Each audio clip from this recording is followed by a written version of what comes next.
Parmi tous les animaux qui vivent sur notre planète, un groupe extraordinaire s'est imposé. Il rassemble les êtres les plus grands, La baleine bleue! les plus rapides et les plus intelligents qui aient jamais existé. Ce sont les vertébrés. Tous partagent la même particularité physique, une colonne vertébrale.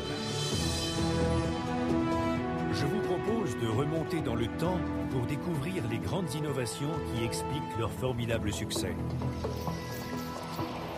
Précédemment, nous avons vu comment les organismes simples, qui étaient à l'origine les vertébrés, sont parvenus à dominer les océans, coloniser les terres et maîtriser les airs. Aujourd'hui, je vais retracer l'ascension d'une toute nouvelle classe de vertébrés, les animaux les plus complexes que la Terre ait jamais portés. Au début, ce n'étaient que de tout petits organismes à peine plus gros que mon petit doigt. Des animaux nocturnes. Mais ils vont se développer et devenir les plus gros animaux que la planète ait jamais connus. Ce groupe, nous en faisons partie. Voici l'histoire des mammifères. Je vais chercher à comprendre comment les mammifères ont acquis les principales caractéristiques qui leur ont permis de se répandre et de prospérer aux quatre coins de la planète. Caractéristiques dont nous avons également hérité. À cet effet, je m'appuierai sur une série de découvertes paléontologiques passionnantes et sur l'observation d'animaux vivants. Enfin, grâce aux toutes nouvelles analyses scientifiques, nous serons en mesure de ramener nos ancêtres à la vie.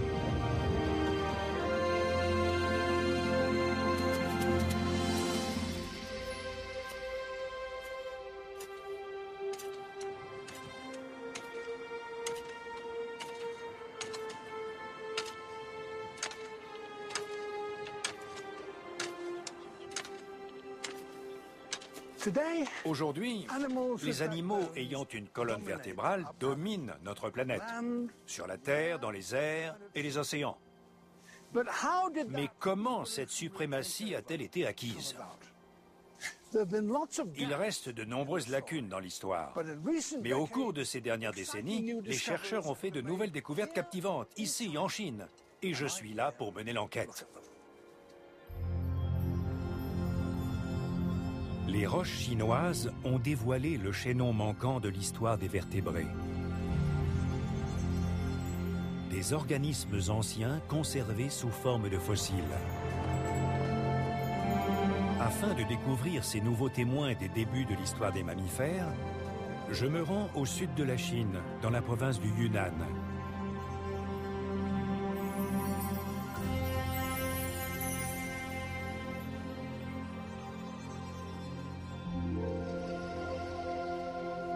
Les fossiles découverts ici révèlent le type d'environnement dans lequel vivaient ces premiers mammifères et le genre d'animaux qu'ils ont dû affronter pour s'imposer et survivre. Cette région du sud de la Chine est ce qu'on appelle le bassin de Lufeng. Il y a 180 millions d'années, il formait une vaste cuvette naturelle dans laquelle s'écoulaient les eaux de toutes les collines alentours. Ces torrents charriaient des sédiments qu'on retrouve sous cette forme, mais également les cadavres des animaux qui vivaient dans ces collines, y compris ce genre d'animal, un dinosaure.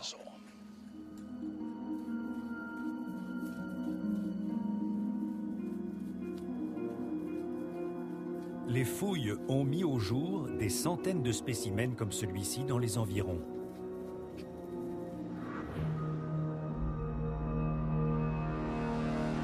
Le musée local abrite l'une des plus grandes collections de squelettes complets de dinosaures au monde.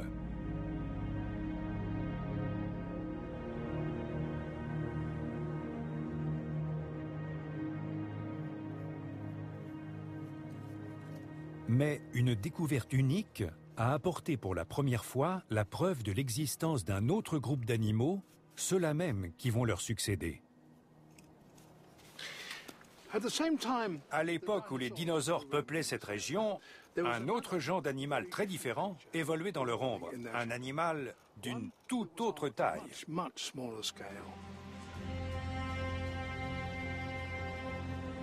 Je me trouve à présent au nord de Pékin, où je m'apprête à examiner un élément de preuve essentiel. Celui-ci est conservé dans l'un des plus grands instituts de paléontologie du monde. Merci. Et voilà. C'est la tête d'une toute petite bête. Là, c'est l'extrémité de son museau. Et là, c'est sa nuque. Ici, on voit également une orbite. Il s'agit d'un Adrocodium. Si je le retourne, vous pouvez voir l'arrière de la mâchoire. Ça pourrait être le crâne d'un tout petit reptile, mais ce n'est pas le cas. En effet, les reptiles ont des dents simples, de forme conique. Or, cette bête-là a des dents assez différentes, dont la forme correspond à celle d'un petit mammifère insectivore. Ce spécimen est l'un des plus vieux fossiles de mammifères connus à ce jour. Cet animal est donc l'ancêtre de tous les mammifères actuels, y compris nous-mêmes. En tant que tel, l'Adrocodium est un maillon essentiel de l'histoire évolutive des vertébrés. Les premiers êtres vivants dotés d'une ébauche de colonne vertébrale vivaient il y a plus de 500 millions d'années. Puis les poissons, les amphibiens et les reptiles sont apparus. C'est à partir de la lignée des reptiles qu'émergent les premiers mammifères. Le fossile d'Adrocodium remonte à 195 millions d'années. De ces simples origines résulte l'incroyable diversité de mammifères que l'on peut observer aujourd'hui. Plus de 5700 espèces se sont adaptées pour survivre aux quatre coins de la Terre. Nous autres, humains, dominons le monde animal et constituons l'espèce la plus représentée parmi les grands mammifères. Cet extraordinaire parcours est jalonné de grandes adaptations évolutives qui apparaissent chez les toutes premières formes de mammifères comme l'Adrocodium.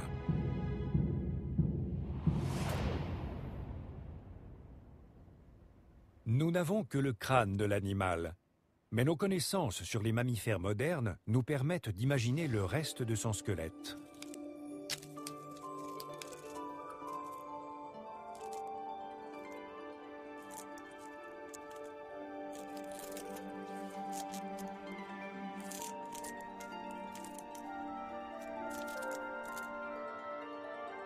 Comment donc cette bête minuscule a-t-elle pris pied à l'époque des dinosaures? Son pelage et son mécanisme de thermorégulation constituaient de précieux atouts lui permettant de chasser la nuit. Mais l'autre grand défi était de s'orienter dans le noir.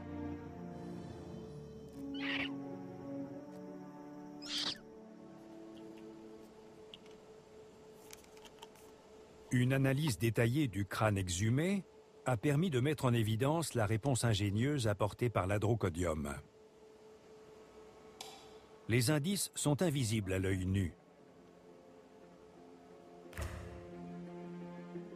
Aussi, le professeur Zheqi Luo, spécialiste des mammifères primitifs, recourt-il à un microscanner pour percer les secrets de ce crâne miniature. Les rayons X traversent le fossile et en identifient les structures internes. L'ordinateur génère alors un modèle 3D des os, en particulier de la cavité qui contenait autrefois le cerveau. Le professeur Luo constate que cette région est nettement plus développée qu'elle ne l'est chez les reptiles. Si vous observez l'image, vous voyez que malgré la petite taille du crâne, le cerveau est énorme. Mais l'une des caractéristiques les plus frappantes de ce fossile, c'est la présence de bulbes olfactifs très développés. Les bulbes olfactifs, c'est la partie du cerveau qui détecte les odeurs. Exactement. Ce mammifère avait certainement un système de détection très perfectionné de tout type d'odeur, ce qui lui permettait d'être actif en pleine nuit. L'Hadrocodium se servait probablement de son odorat puissant pour détecter l'odeur des vers et des insectes dont il se nourrissait. Les scanners ont également montré l'évolution radicale d'un organe sensoriel tout aussi essentiel dans l'obscurité, l'ouïe. L'indice révélateur réside étonnamment dans la mâchoire de l'Hadrocodium. Une particularité très intéressante de ce mammifère fossile est la présence d'une mâchoire très plate. La surface à l'intérieur de la mâchoire est parfaitement lisse. Dans les formes primitives pré-mammaliennes, on observe de grosses rainures. Chez un reptile, de telles rainures indiquent la présence de deux os principaux reliés à la mâchoire. Ces os sont représentés ici en vert et en rouge. Un troisième os, figuré en bleu, transmet les ondes sonores à l'oreille. Chez les mammifères s'est produit une extraordinaire adaptation évolutive. Les deux maxillaires se sont déplacés pour former avec le troisième os ce qu'on appelle l'oreille interne. Cette chaîne de trois osselets permet à l'animal de percevoir des fréquences plus aiguës qu'un reptile ne peut entendre. C'est le système auditif dont nous avons hérité. Ce fossile nous apporte pour la première fois la preuve que les trois os de l'oreille, qui sont si importants pour notre ouïe, sont apparus chez l'Hadrocodium.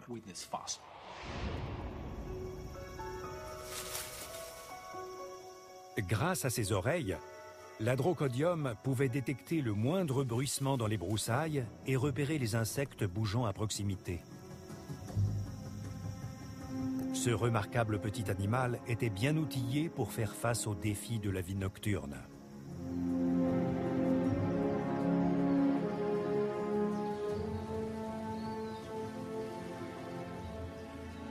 Des sens aiguisés et un cerveau de plus en plus développé ont permis aux tout premiers mammifères de survivre dans l'ombre des dinosaures. Parallèlement, ils ont élaboré une toute nouvelle façon de nourrir leur progéniture.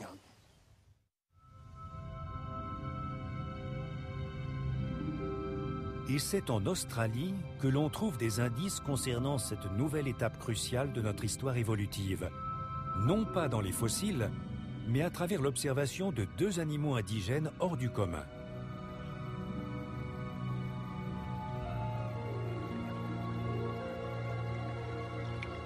Le premier, l'ornithorynque, se sert de son bec flexible comme d'un émetteur radar pour chasser les crevettes et les mollusques sous l'eau. Le second, l'échidné, fouille le sol à la recherche de fourmis et de termites. Ces deux animaux sont les deux seuls survivants d'un groupe de mammifères appelé monotrème.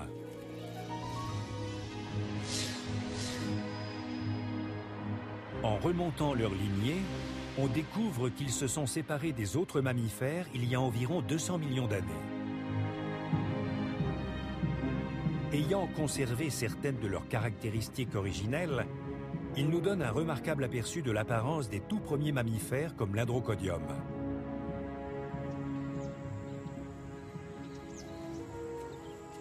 Ils possèdent en outre une incroyable particularité qu'on ne retrouve chez aucun autre mammifère moderne. Ils pondent des œufs. L'œuf de cet échidné est minuscule. Il fait à peu près la taille d'une bille. Le processus d'éclosion a rarement été filmé.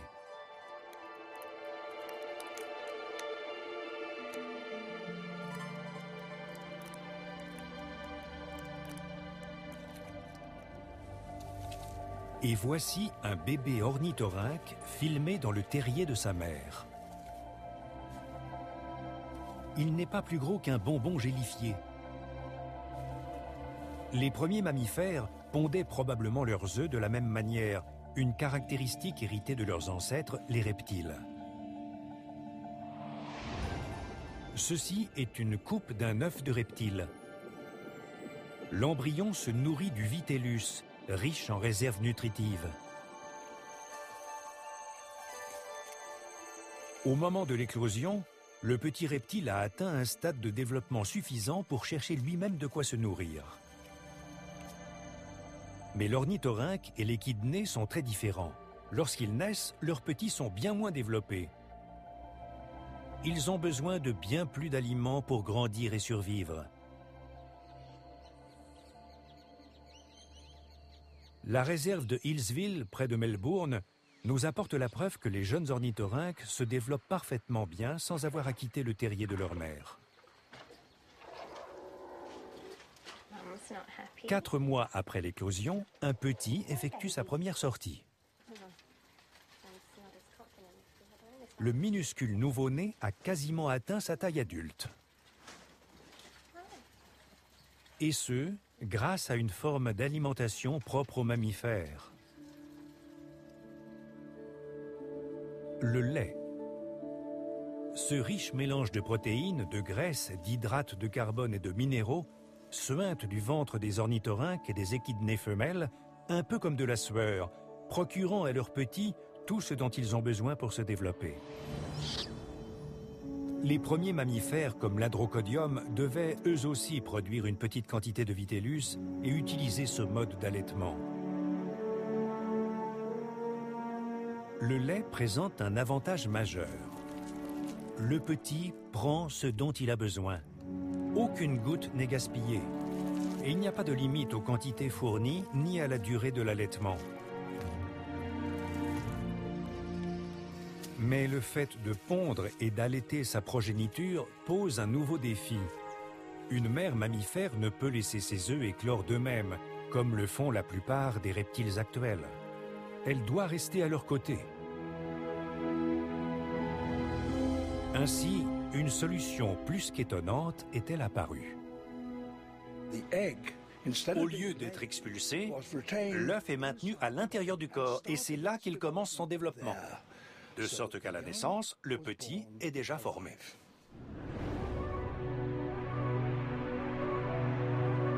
Hormis les monotrèmes, il existe aujourd'hui 2 grands groupes de mammifères modernes, les marsupiaux et les mammifères placentaires. On estime qu'ils sont apparus il y a quelques 160 millions d'années. Les uns comme les autres donnent naissance à des jeunes formés, mais ils procèdent de façon très différente. De spectaculaires sites fossilifères au nord de la Chine ont livré récemment les premiers ancêtres de ces 2 groupes. Nous voici dans la province du Liaoning. Il y a 125 millions d'années, cette région a subi des éruptions volcaniques.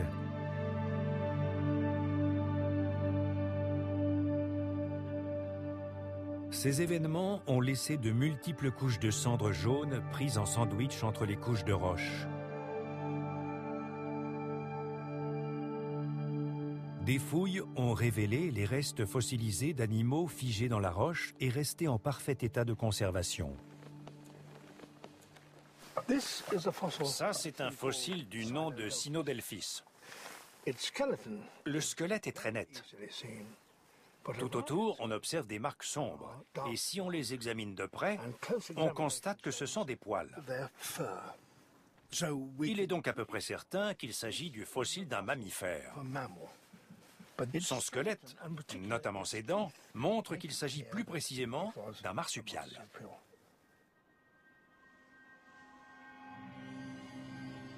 Autrefois présents sur l'ensemble de la planète, la plupart des marsupiaux sont aujourd'hui confinés en Australie. Ces animaux nous permettent de comprendre comment leurs ancêtres ont commencé à mettre au monde des petits déjà formés. Dans cette réserve, des spécimens d'espèces menacées de wallabies sont élevés par des mères adoptives.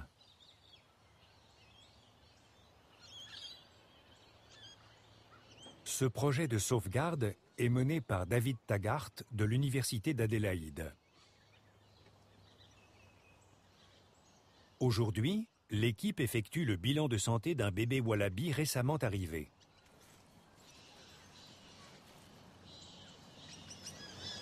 Ce bébé doit faire à peu près 2 grammes et il est né il y a 16 jours.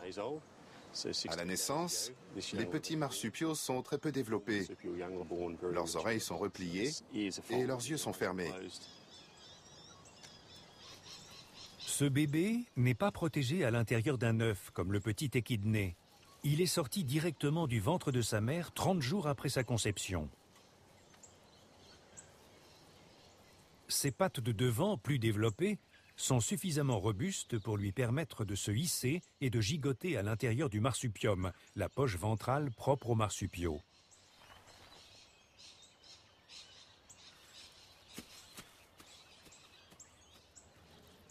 Dans cette poche se trouve un système de distribution de lait très perfectionné. Le lait passe à travers de petits tubes de chair, les mamelles. Ces mamelles permettent également aux petits de s'accrocher à leur mère lorsqu'elle se déplace. Les marsupiaux ne sont pas rattachés à un nid ou à un terrier comme le sont les mammifères ovipares. Mais cette méthode présente un inconvénient majeur. À l'extérieur du corps de leur mère, les nouveau-nés sont exposés aux accidents et aux maladies.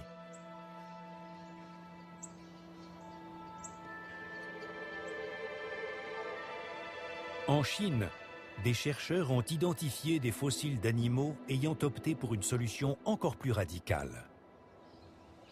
À l'époque où les marsupiaux sont apparus, une autre branche s'est développée sur l'arbre généalogique des mammifères. Une branche à laquelle nous appartenons et qui avait trouvé le moyen de nourrir sa progéniture avant la naissance.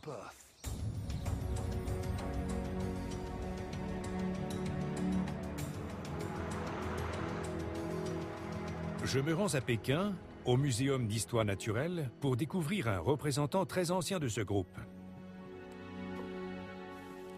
Le voilà. Il s'appelle Juramaya, ce qui signifie mer jurassique. Ses os, et en particulier ses dents, montrent qu'il fait partie du groupe des mammifères auquel nous appartenons. Mais sa principale caractéristique, c'est son âge. Il provient du Jurassique. Il a 160 millions d'années. Juramaya est le premier animal connu qui aurait nourri ses petits selon une nouvelle méthode révolutionnaire.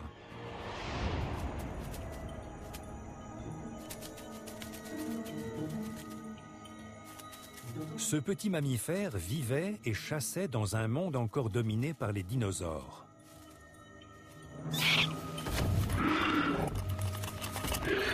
Mais peut-être disposait-il d'un avantage majeur.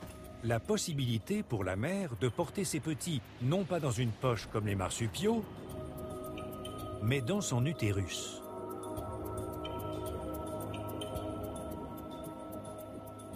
Pour comprendre comment Juramaya a pu se procurer un tel avantage, observons l'un de ses descendants vivants, celui qui, de tous les mammifères, a la période de gestation la plus longue, l'éléphant.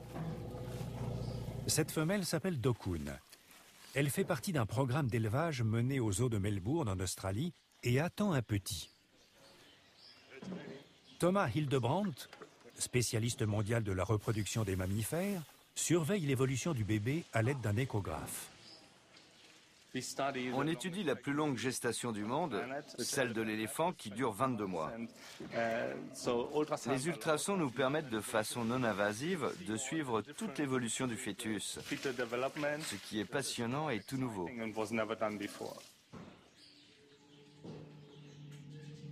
Des images 3D détaillées nous offrent une vue spectaculaire de l'intérieur de l'utérus.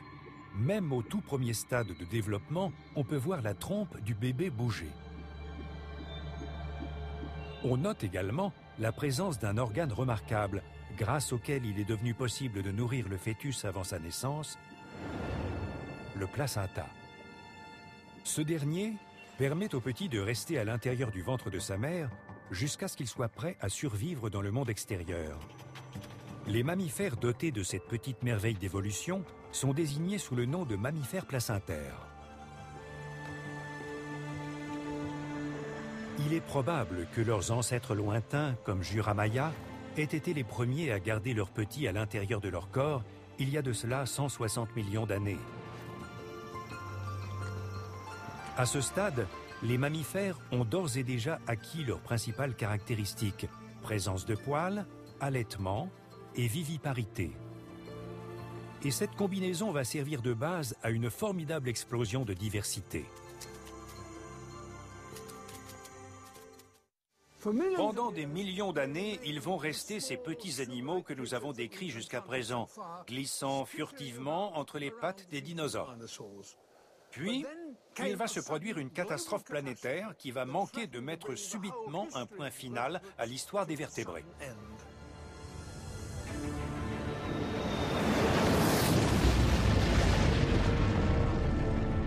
Un impact de météorite envoie des ondes de choc à travers toute la planète. Il coïncide avec la disparition des dinosaures. On ne sait toujours pas avec certitude pourquoi les dinosaures ont disparu. Une chose est sûre, il y a 65 millions d'années, ils disparaissent du registre fossile. Beaucoup d'autres vertébrés ont survécu et pour eux, dominer le monde était désormais possible.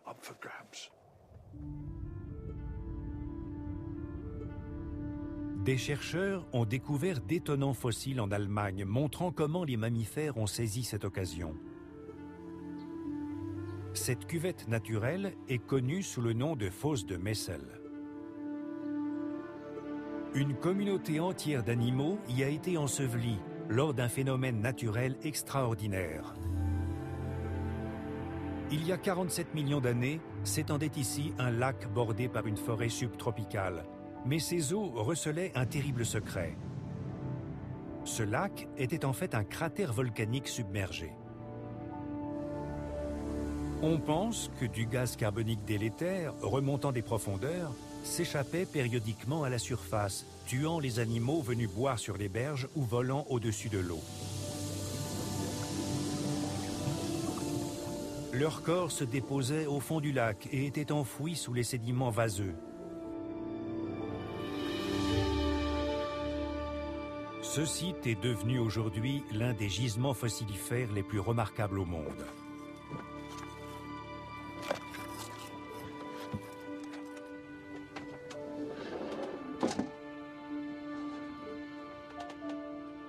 Il offre un aperçu unique de la vie après les dinosaures. On y trouve des reptiles, notamment des lézards et des serpents. Y figurent également les premiers oiseaux, un groupe de vertébrés ayant évolué à partir des dinosaures.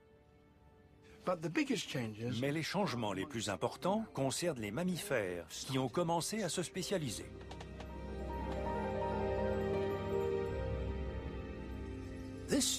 Cet animal s'est doté de grandes incisives faites pour ronger. Il s'agit d'un rongeur, un animal proche du rat.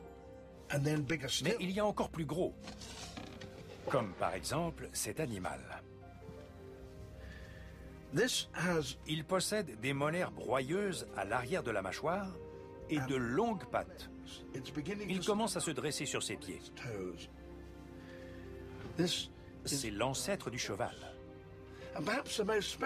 Mais l'animal le plus spécialisé, et probablement le plus remarquable à cette période très ancienne, est cet extraordinaire spécimen. Comme vous pouvez le voir, il s'agit d'une chauve-souris. Elle est si bien conservée qu'on voit très distinctement la peau qui transforme les pattes de devant en ailes. On voit même cette grande oreille sur le côté de la tête, qui suggère que l'animal utilisait déjà l'écholocation. Elle captait l'écho de ses propres cris pour s'orienter en vol.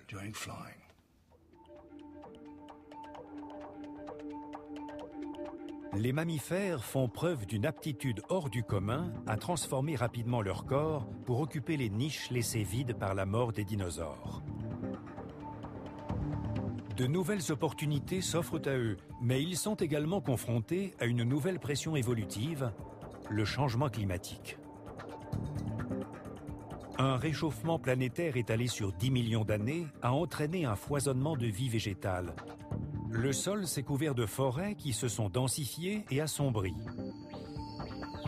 De nouveaux mammifères apparaissent avec de nouvelles caractéristiques qui favorisent leur implantation dans cet environnement modifié.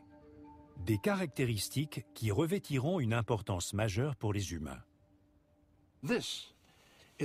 Voici un des premiers représentants du groupe de mammifères duquel nous sommes issus.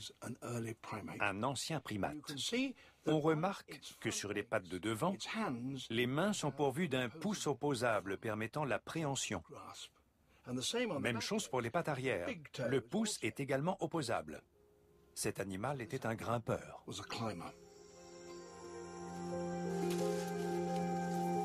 Les primates sont désormais à même d'atteindre la nourriture tout en haut des arbres. L'apparition d'un nouveau type d'aliment va déclencher une autre adaptation morphologique étonnante. Leur vue s'améliore très nettement.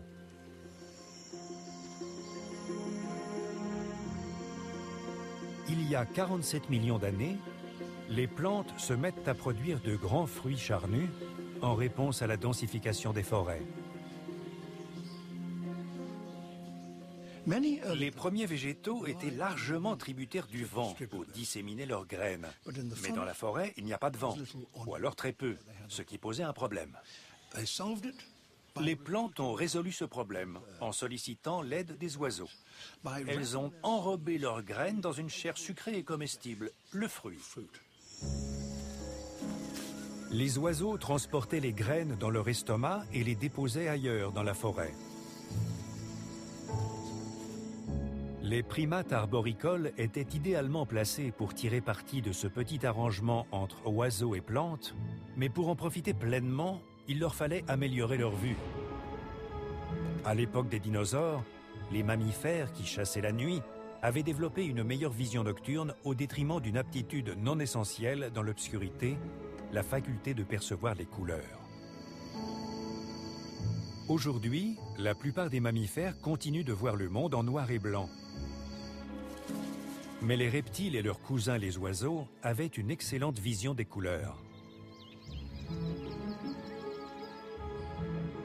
Aussi, les plantes porteuses de fruits ont-elles développé un système de signaux adaptés.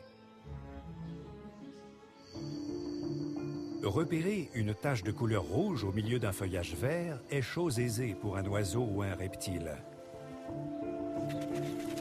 Mais pour un mammifère doté d'une vision nocturne, le rouge et le vert sont impossibles à différencier. À l'époque, certains primates vont alors accomplir un exploit inégalé chez les mammifères. Ils inversent le processus évolutif et réacquièrent la perception en couleur. Notre ancêtre commun, à ce singe et à moi-même, était un animal arboricole, à mœurs diurnes. Il a rapidement acquis la faculté de percevoir les couleurs, et donc de savoir si un fruit était mûr ou non, et de profiter du système qui s'était mis en place entre les oiseaux et les plantes. Voyons ce qu'il en pense. Lequel tu préfères? Bien joué.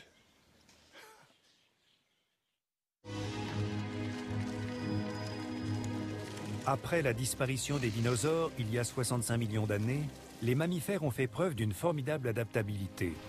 Ils ont évolué et se sont diversifiés à un rythme surprenant. Ils ont ainsi ouvert la voie à l'émergence des principaux groupes de mammifères que nous connaissons aujourd'hui.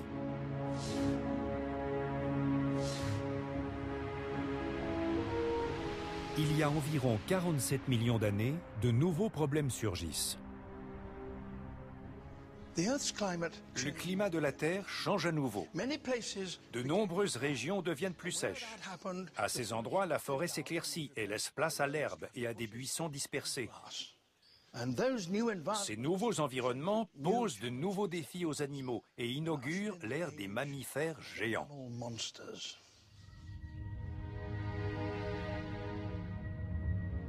Les scientifiques ont découvert des preuves étonnantes de ce changement dans les grandes plaines d'Amérique du Nord.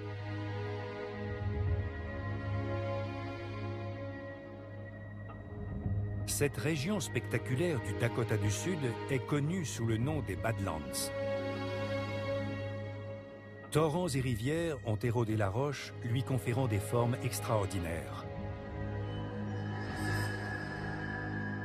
Il y a 40 millions d'années, s'étendait ici une vaste plaine inondable recouverte de couches de sédiments. En cherchant des fossiles d'animaux datant de cette époque, le paléontologue Clint Boyd a découvert de gigantesques mammifères.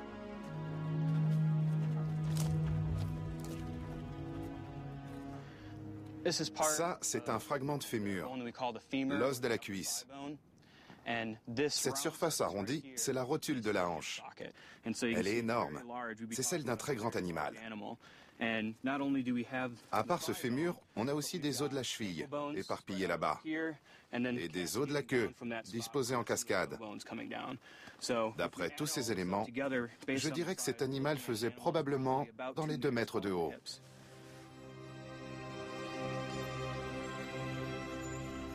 Les restes fossiles mis au jour dans la région révèlent que les premiers titanothères n'étaient pas plus gros que des moutons.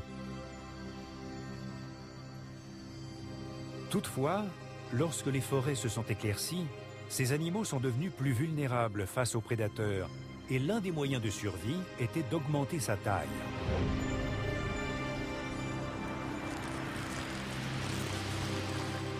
En 15 millions d'années, une broutille à l'échelle de l'évolution, ils ont multiplié leur masse par 10, les plus grands atteignant près de 2,50 mètres.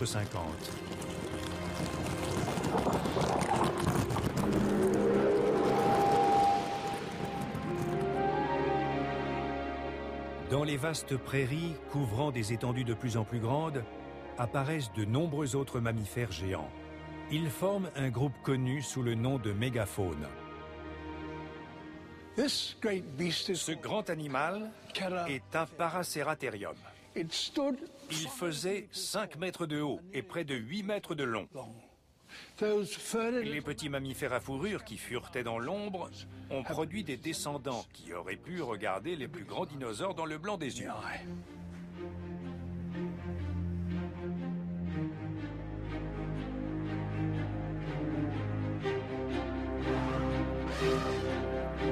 Aujourd'hui, l'éléphant est l'une des rares espèces appartenant à la mégafaune à avoir survécu. Tous les autres animaux géants ont disparu de la planète. Que leur est-il donc arrivé? Leur extinction coïncide avec un autre événement majeur de l'histoire de la Terre.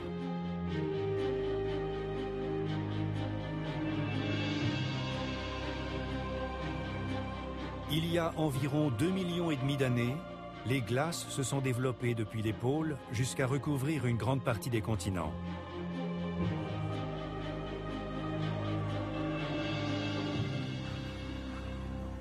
Mais ce n'est qu'au moment du retrait des glaces, il y a 10 000 ans, que la mégafaune est apparue.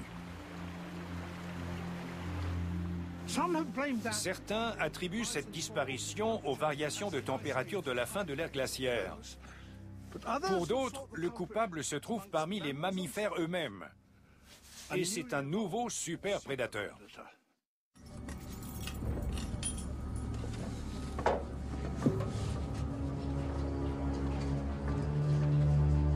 Je suis de retour à Pékin afin d'observer les premières traces de son arrivée en Chine. Ces restes fossiles sont ceux d'un primate. Il remonte à environ 68 000 ans. Ce primate présente 2 nouveautés évolutives. Premièrement, son pelvis. Un animal doté d'un tel pelvis était probablement bipède.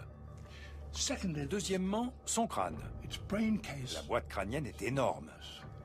Proportionnellement à la taille de son corps, elle est 6 fois plus volumineuse que pour la moyenne des mammifères, et c'est le signe d'une grande intelligence. Il s'agit bien évidemment d'un être humain.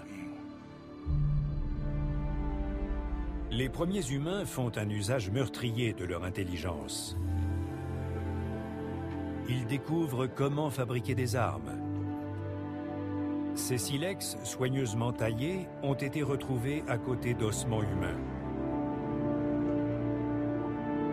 Parallèlement, ils inventent de nouveaux modes de communication qui leur permettent d'unir leurs forces et de chasser en groupe. Ce primate constitue un nouveau type de prédateur.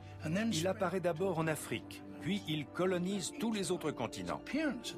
Et à chaque fois, son apparition sur un continent coïncide plus ou moins avec la disparition de la mégafaune, ce qui laisse à penser qu'il a quelque chose à voir avec cet événement.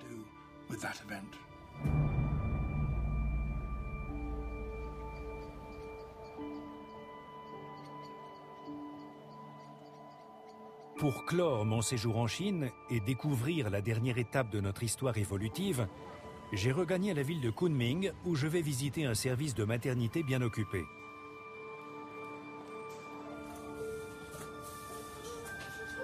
L'élargissement de notre cerveau nous a apporté d'énormes avantages, mais sa taille posait également un problème à la naissance. La boîte crânienne dans laquelle il est logé devait pouvoir passer dans les voies génitales de la mère. Ce bébé, né il y a tout juste 12 heures, va nous permettre de comprendre comment la chose est possible. Ce petit garçon s'appelle Xiao Bao, ce qui signifie « petit trésor ». Et s'il a pu naître, c'est grâce à une particularité de son crâne. Le crâne des mammifères est constitué de plusieurs os séparés.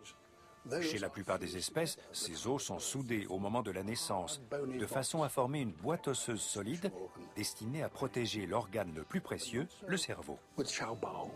Chez Xiao Bao, comme chez tous les êtres humains, les os restent séparés et la tête peut ainsi se déformer légèrement pour mieux descendre dans le bassin de la mère.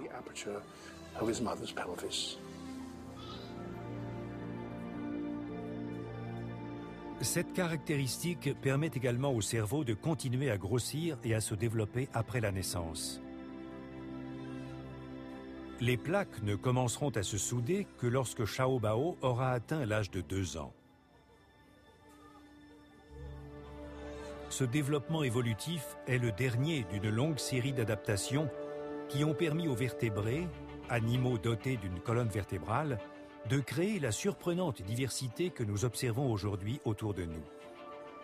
Le premier ancêtre de Xiao Bao, comme de nous tous, est une petite bête semblable à un ver qui nageait au fond de la mer il y a plus de 500 millions d'années.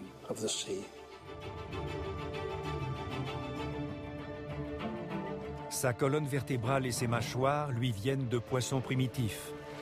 Ses membres et ses poumons des amphibiens. Les reptiles lui ont légué leur peau imperméable. Les petits mammifères nocturnes lui ont transmis un plus gros cerveau, des sens plus aiguisés et leur mode de gestation. Ses mains et sa perception des couleurs lui viennent des primates frugivores. Et son cerveau développé et son intelligence des premiers humains. Toutes les caractéristiques de notre corps peuvent être rattachées à nos ancêtres lointains. Et on a encore beaucoup à apprendre sur eux. Une chose est sûre, l'évolution des vertébrés n'est pas terminée.